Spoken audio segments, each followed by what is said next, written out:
ప్రస్తుతం గౌతమిపుత్ర శాతకర్ణి వంటి super duper hit తో నందమూరి బాలకృష్ణ మంచి జోష్లో ఉన్నాడు. అయితే ఒకసారి బాలయ్య గతంలోకి వెళితే నరసింహనాయుడు తర్వాత దశాబ్ద కాలం పాటు హిట్ అన్నదే ఎరగడు.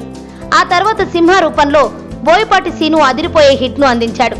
అంటే బాలయ్య స్టామినాకు తగిన స్టోరీ పడితే ఎలా ఉంటుందో ఆ సినిమా ప్రూవ్ చేసింది. ఆ తర్వాత సినిమాలను ఆచితూచి ఎంచుకున్న బాలయ్య వాటిలోనూ కొన్ని పరాజయాలను చూశాడు. తాజాగా క్రిష్ డైరెక్షన్ లో 100 చిత్రంగా గౌతమిపుత్ర శాతకర్ణి సినిమా తీసి చరిత్ర సృష్టించాడు. మరి ఆ తర్వాత బాలయ్య చేయబోయే సినిమా ఏది అంటే కృష్ణవంశీతో రైతు ఉండనే ఉందిగా అంటున్నాయి ఫిలిం నగర్ వర్గాలు.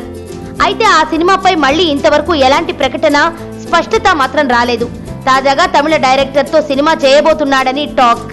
ఆ డైరెక్టర్ ఎవరంటే కమల్ హాసన్ కు దశావతారం లాంటి హిట్టు, రజనీకాంత్ కు లింగా వంటి ఫ్లాప్ ఇచ్చిన కెఎస్ రవికుమార్ అట.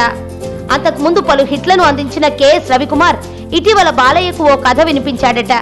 ఆ కథ నందమూరి హీరోకు బాగా నచ్చేసిందట. దీంతో ఆ సినిమా చేసేందుకు సిద్ధమైపోయాడట బాలయ్య. అయితే కొన్నేళ్ల క్రితం వరకు కెఎస్ రవికుమార్ ట్రాక్ రికార్డు చూసిన వారంతా సినిమా వద్దని బాలకృష్ణకు చెబుతున్నారని టాక్.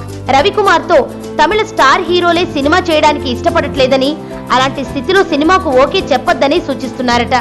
శాతకర్ణి వంటి మంచి హిట్ తో ఊపులో ఉన్న టైంలో ఇలాంటి ఫ్లాప్ డైరెక్టర్ తో సినిమా తీస్తే రిజల్ట్ తేడా కొడుతుందేమోనని సందేహం వ్యక్తం చేస్తున్నారట వారు.